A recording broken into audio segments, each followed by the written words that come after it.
Chancellor Cole, an honored guest, this painful walk into the past has done much more than remind us of the war that consumed the European continent.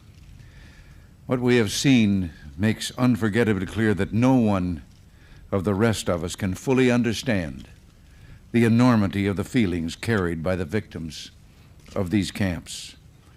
The survivors carry a memory beyond anything that we can comprehend.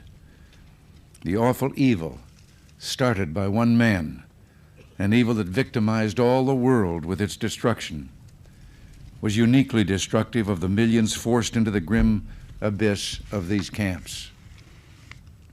Here lie people, Jews, whose death was inflicted for no reason other than their very existence.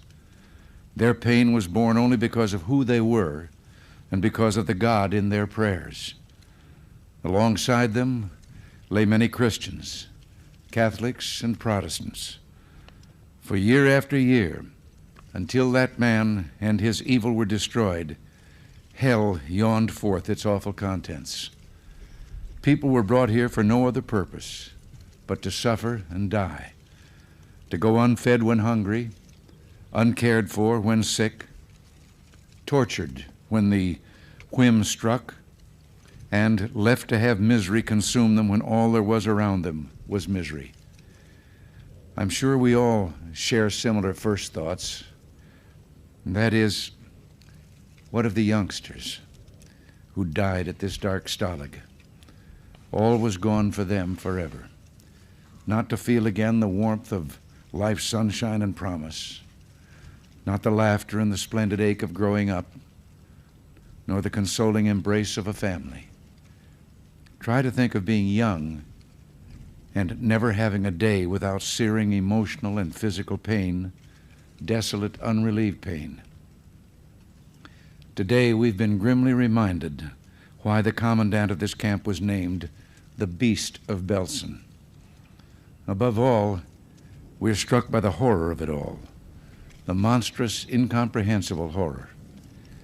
And that's what we've seen, but is what we can never understand as the victims did. Nor with all our compassion can we feel what the survivors feel to this day and what they will feel as long as they live. What we've felt and are expressing with words cannot convey the suffering that they endured. And that is why history will forever brand what happened as the Holocaust. Here, death ruled. But we've learned something as well. Because of what happened, we found that death cannot rule forever. And that's why we're here today. We're here because humanity refuses to accept that freedom of the spirit of man can ever be extinguished. We're here to commemorate that life triumphed over the tragedy and the death of the Holocaust, overcame the suffering, the sickness, the testing, and yes, the gassings. We're here today to confirm that the horror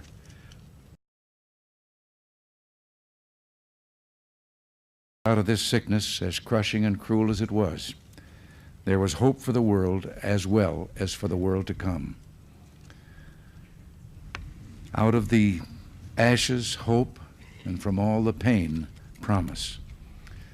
So much of this is symbolized today by the fact that most of the leadership of free Germany is represented here today.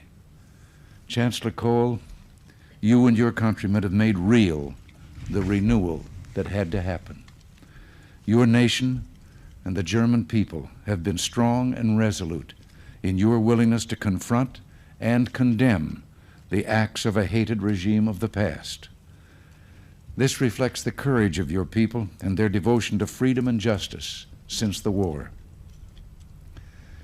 Think how far we've come from that time when despair made these tragic victims wonder if anything could survive. As we flew here from Hanover, low over the greening farms and the emerging springtime of the lovely German countryside, I reflected, and there must have been a time when the prisoners at Bergen-Belsen and those of every other camp must have felt the springtime was gone forever from their lives. Surely we can understand that when we see what is around us. All these children of God, under bleak and lifeless mounds, the plainness of which does not even hint at the unspeakable acts that created them.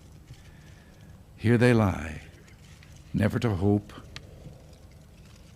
never to pray, never to love, never to heal, never to laugh, never to cry. And too many of them knew that this was their fate. But that was not the end. Through it all was their faith and a spirit that moved their faith. Nothing illustrates this better than the story of a young girl who died here at Bergen-Belsen. For more than 2 years, Anne Frank and her family had hidden from the Nazis in a confined annex in Holland, where she kept a remarkably profound diary. Betrayed by an informant, Anne and her family were sent by freight car first to Auschwitz and finally here to Bergen-Belsen. Just 3 weeks before her capture, young Anne wrote these words: "It's really a wonder that I haven't dropped all my ideals, because they seem so absurd and impossible to carry out. Yet I keep them, because in spite of everything, I still believe that people are good at heart. I simply can't build up my hopes on a foundation consisting of confusion, misery, and death. I see the world gradually being turned into a wilderness. I hear the ever-approaching thunder which will destroy us too. I can feel the suffering of millions. And yet, if I looked up into the heavens, I think that it will all come right, that this cruelty too will end, and that peace and tranquility will return again." 8 months later, this sparkling young life ended here at Bergen-Belsen. Somewhere here lies Anne Frank. Everywhere here are memories pulling us, touching us, making us understand that they can never be erased. Such memories take us where God intended his children to go, toward learning, toward healing, and above all, toward redemption. They beckon us through the endless stretches of our heart to the knowing commitment that the life of each individual can change the world and make it better. We're all witnesses. We share the glistening hope that rests in every human soul. Hope leads us, if we're prepared to trust it, toward what our President Lincoln called the better angels of our nature. And then, rising above all this cruelty, out of this tragic and nightmarish time, beyond the anguish, the pain, and the suffering for all time, we can and must pledge never again.